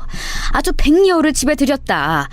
형민이 고녀서 하도 장가를 안 가려고 하니까 어디서건 어떻게든 색시간 만나서 장가 가라고 별의별 모임에 다 밀어넣었지. 그런데 지가 알아서 동창 모임에서 찾아가지고 장가를 간다니까 나야 신나서 결혼시킨 거 아니냐. 아니 너는 한 건물 살면서도 몰랐냐? 근데 이 질문도 황당한 게요. 한 건물 산다고 해봤자 각자 생활 패턴이 다른데 제가 형님네 부부 사이가 어떤지 어떻게 알겠나요? 하물며 쓰레기 버리러 가면서 엘리베이터를 타면서도 형님과 아주버님 마주치기 쉽지 않았어요. 워낙 사무실이며 원룸이며 살고 있는 세대들도 많았으니까요. 하여간 결론부터 말하자면요. 형님은 외도를 하셨다고 하더군요. 남의 일이라고 이렇게 말을 하면 안 되지만 제 딴엔 좀 의외였어요. 그런 사유라면 아주버님 쪽에 있을 거라고 생각했는데 아니더라고요. 보니까 아주버님은 밥만은 외모치고 공부하고 일만 하느라고 장남이라고 오냐오냐 커서 그런지 연애도 거의 안 해보고 쑥 먹이셨나 봐요. 그러다가 적극적으로 구해오는 형님을 동창회에서 만났고 무르르도 결혼을 하신 거죠. 근데 세상에 형님은 그전에 이미 재고 있던 남자가 있었던 모양이에요. 누군가가 제보를 해주었던 건지 아무튼 외도하는 내용을 알게 되었다고 하더라고요. 어떻게 걸린 건지 참 이제 와서 그게 중요하진 않았지만요. 하지만 반면에 저는요. 이게 아무리 남의 일이고 안타까운 일이라고 하지만 한쪽 마음이 스산해지면서 잠을 청하기 힘들어지더라고요. 좀 시간차가 있었다고 하지만 그때 받았던 그 섬찟한 내용의 문자 말이에요. 왜 점점 상황이 맞아떨어지는 거냐고요. 다른 분들이라면 어떻게 생각이 되시려나요? 거긴 똑똑히 이렇게 적혀 있었어요. 여기 있는 사람들 싹 다 이혼할 거야. 시간은 그리 오래 걸리지 않는다. 라고 말이에요. 거기 있던 사람들이 9명이었고 총 5쌍이었어요. 그런데 그중 벌써 3쌍이나 이혼을 했다고요. 전 이 사실을 친정에 말했어요. 도통 불편하고 무섭고 찝찝하고 한편으로는 수치스러운 내용이다 보니 누구에게 말을 하겠어요. 저희 친정엄마는 듣고 왜 진즉 말을 안 했냐며 경악하시더라고요. 아휴, 야 뭐냐 이거? 어디 드라마에서 나온데도 이보다 더하진 않겠다. 아니, 니네 시어머니는 대체 자식들을 어떻게 키운 거야? 그렇게 상견례 때 잘난 척을 하고 별 쇼를 다 하더니 자기가 고생을 엄청 했고 이래서 자기 또래들 중 자기보다 잘 사는 사람 별로 없다고 그렇게 침이 마르게 자랑을 하더니만. 저희 엄마 말마따나 우리 어머니는 상견례 때 차마 듣고 있기 힘들 정도로 민망하게 본인 자랑을 하시긴 했어요. 옆에 아버님은 기가 싹 눌려서 한마디도 못하고 밥만 계속 드셨고요. 엄마는 그 모습을 아주 고깝게 여기셨고 결혼생활 내내 고자세로 나오는 우리 어머니를 싫어하셨거든요. 난 모르겠다. 그렇게 자신 있어 하면서 남의 집은 무시하더니 자기 아들이랑 저만 실컷 잘났다고 하더니만 애들 키울 때 어디 집이라도 나갔었다니? 그 네 아주버님은 차를 잘 못 만났다고 치고 막내 아들은 뭐야? 불륜? 어이구, 그쪽 처가에서는 사위 잡아다가 뺨이라도 내려치고 싶겠다. 그 꼴 안 당한 거 다행인 줄 알라고 해. 이 말을 저도 듣고 생각해보니 참 우리 어머니도 되게 팔자 좋게 한탄을 하셨네 싶더라고요. 아무튼 저는 그날 엄마와 실컷 우리 어머니와 서방님의 행실이라든지 아가씨의 철딱선이 없는 부분에 대해서만 욕을 하다가 집에 돌아왔어요. 그렇게 일주일 뒤 저에게 어떤 일이 생길지 제 앞날은 들춰보지도 못했던 채로 말이에요. 아직도 저는 이 일을 떠올릴 때마다 진정이 잘 안 되어서 심호흡을 하고 가끔 울음이 올라오기도 해요. 저를 너무 바보 같고 어리석다고 여기지 말아주시고 그냥 제 잘못은 아니니까 가엽게 여겨주시면 감사할 것 같은데요. 이후로 일어난 일이 뭐였냐면요. 참나, 왜 슬픈 예감, 나쁜 예감은 웬만하면 다 맞게 가는 걸까요? 저 그렇게 허투루 살아오고 나쁜 일 하며 살아온 인생 아니거든요. 참 한심한 소리지만 저도 뻔한 소리 하나 할게요. 제가 그런 일의 주인공이 될 줄은 정말 조금도 꿈에도 상상을 안 했고 해보기를 소름 끼쳐 했는데요. 제 일이 되었네요. 이제 모든 걸 싹 자르고 얘기하자면 그 순딩순딩한 사람 좋은 돼지 같은 우리 남편 말이에요. 이 인간에게, 이 살이 뒤룩뒤룩 찐 인간에게도 아내인 저 외에 애인이라는 존재가 키워지고 있었더라고요. 그것도 한참 어린 아가씨. 직장 동료랑 저 몰래 근거로 피해 다니면서 출장 겸 사랑의 여행을 즐겼더군요. 이 사실을 알게 된 건 제 휴대폰에 도착한 의문의 사이트 주소 때문이었어요. 한창 여러 일로 신경 쓰이다 보니까 위가 아파서 위약을 먹고 잠도 잘 못 자고 불편해하던 저에게 그날의 그 사이트 주소는 정말 여러모로 저를 산산조각 내버렸어요. 보이스피싱인가 싶어 안 건드리려다가 저와 제 남편의 이름을 운운하면서 다시 한번 보내기에 설마 하는 마음으로 눌렀어요. 그런데 전 보자마자 비명을 지르게 되었답니다. 이게 뭐야? 어머 세상에. 제 앞으로 온 그 사이트는 어떤 익명의 계정 페이지를 보여줬는데요. 그 안에는 슬쩍 모자이크가 된, 하지만 저는 또렷이 알아볼 수 있는 우리 남편 같은 남성이, 저도 앞면에 있는 한 아가씨와 다정하게 어울리는 사진들이 잔뜩 있었어요. 심지어 그 사진마다 이렇게 표기가 되어 있더라고요. 5월 7일 파주? 동남 모텔? 6월 17일 남양주 펜션. 잠깐만요. 저는 곧장 남편과 제가 나눴던 톡 메시지 창을 열어서 그 낮자별 남편이 나눈 문자들을 확인해 보았어요. 딱딱 합을 맞춰가면서 검색해서 보니 그때마다 남편은 정확히 저 장소에 간다고 저에게 알렸었고요. 때마다 당연히 출장을 간다, 외근을 간다고 말을 해두었더군요. 불안해진 저는 카드사 홈페이지를 열어서 결제 내역을 다 살펴보았고요. 정확히 모텔이나 펜션비를 결제한 내용은 없었지만 뭉텅이로 몇십만 원씩 전날마다 인출한 내역들이 있었어요. 어디인지 안 찍혀 있고 그저 현금을 인출한 내용 말이에요. 그리고 굳이 이런 걸 퍼즐 맞추듯 조합해보지 않아도 그 비밀 계정 사이트 안에 올려진 남녀의 사진은요. 누가 봐도 세상 사람들은 모를지언정 한 입을 덮고 사는 와이프인 저는 명확하게 알아볼 윤곽이었어요. 아들 비만이니 걱정된다며 저한테 맨날 아들 살 좀 빼게 하라고 잔소리하시던 그 어머니의 아들, 외모로서는 참으로 매력이 없지만 사람 만나는 좋고 수더분해서 결혼을 결심했던 그 사람. 그 두툼한 손가락이며 반지가 잘 안 빠져서 고생해서 쇠독 상처가 슬쩍 올랐던 부분까지 저는 알아볼 수 있었어요. 그런 인간이 저랑도 두어 번 인사했던 회사 막내 직원 아가씨와 그러고 다녔었더라고요. 여기서 저는 너무 기가 막혀 소리를 낼 수도 없었고요. 울 수도 없었어요. 정말 심각한 상황에 처하게 되면 사람은 아무것도 하지 못하더라고요. 게다가 너무 기막히게도 저는 이 사이트를 확인하고 난 뒤 남편의 반응이 더 어이가 없더라고요. 정말 아무렇지 않게 제가 이런 사실을 알 거라는 걸 전혀 상상도 못한 얼굴로 퇴근을 했거든요. 아, 피곤하다. 오늘 저녁 뭐야? 에? 아무것도 없네? 당신 어디 아파? 표정이 너무 안 좋은데? 나가서 밥 먹을까? 저는 남편의 이런 반응이 정말 뭔가 더 얘기할 수 없이 서글퍼졌어요.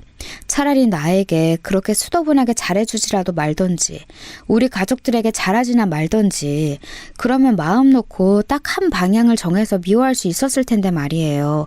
저는 꾹꾹 속을 눌러가면서 겨우겨우 아니라고 거리를 뒀지만 그날 밤 저는 꼴딱 하얗게 지새웠어요. 그러면서 너무나 편안하게 라면까지 끓여 먹고 잠들었다가 일어나는 남편을 보니 도저히 이성적인 반응을 할 수 없겠더라고요. 아침에 말짱이 옷을 차려입고 나가려는 남편을 지그시 불렀어요. 당신 출근하는 거야? 이처럼 너무나도 당연한 질문을 한 저에게 남편이 어이없어 하면서 말하더군요. 에? 무슨 말이야. 당연히 출근하지. 왜 그래 당신? 어디 아파?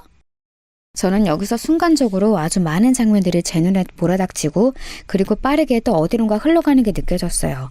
그때 들었던 생각은 이게 과연 내가 두려워할 만한 결과였던가 싶었던 거예요.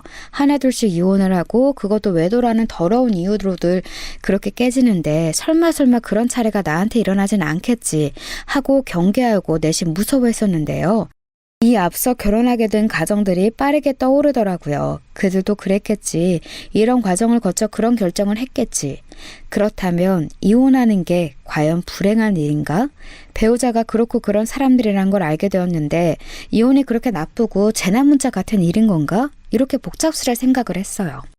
그러다가 저는 돌연 남편을 보고 이렇게 말했어요. 나 아파. 마음이 아파. 제 말에 흠칫 놀란 남편은 뭔 일이 있냐면서 제 옆에 왔고 왜 그러냐면서 제 어깨에 손을 대는데 저는 그 손을 잡고 저도 모르게 이렇게 말을 했어요. 당신 왜 그랬어? 그 여직원이 그렇게 좋아? 나만 이혼해주면 되는 거지 우리 집도? 이렇게 거의 넋이 나간 표정으로 남편을 쳐다봤던 것 같아요. 그때 제 두 눈을 뚫어져라 꼿꼿하게 응시하던 남편의 표정이 저는 잊혀지지가 않아요. 남편은 정말 거짓말 안 하고 그리고 제 눈을 5초가량 뭐라도 뚫어버릴 사람처럼 쳐다봤던 것 같거든요. 너무 놀라서 입을 어버버하고 있는 모습을 보니 전 더 슬퍼지더군요. 걸릴 거란 생각을 못했으니 저렇게 놀라는 거 아니겠어요. 언제까지 절 속일 작정이었으며 속이는 동안 이 사람은 저를 뭐라고 생각했을까요? 하고 싶은 말이 너무 많았지만 반대로 할 말이 너무 없더라고요. 저는 조용히 제 핸드폰을 남편에게 쥐어줬고 남편은 여전히 제 눈을 응시한 채로 핸드폰을 받았어요. 그걸 받아서 남편이 보게 되는 순간 우리는 이제 정말 끝이라는 예감이 오더라고요. 3년가량 연애를 하고 결혼 생활을 2년 정도 해오던 우리의 관계가 어떤 사진들을 서로 확인함과 동시에 찢어지게 된다니 실감이 안 났어요. 앞서 일어난 일들은 다 남의 일이라고 여겼는데 우리 부부의 일이 될 거라고 생각도 못했는데 말이에요. 그러고 보니 남편과 서방님의 행방은 너무 비슷하더라고요. 전 정말 기가 막혀서 한번 여쭤보고 싶은 게요. 형제라면 바람 피우는 패턴도 닮는 건가요? 어떻게 회사 여직원 끼고 몰래 와이프를 속여가며 놀러다니는 꼴이 저렇게까지 닮을 수 있을까요? 아무튼 남편은 핸드폰을 몇 번 넘겨보더니 질끈 눈을 감았고 아주 깨끗하게 인정을 하더군요. 그리고 하는 말이 본인은 뭐든 다 해주겠다네요.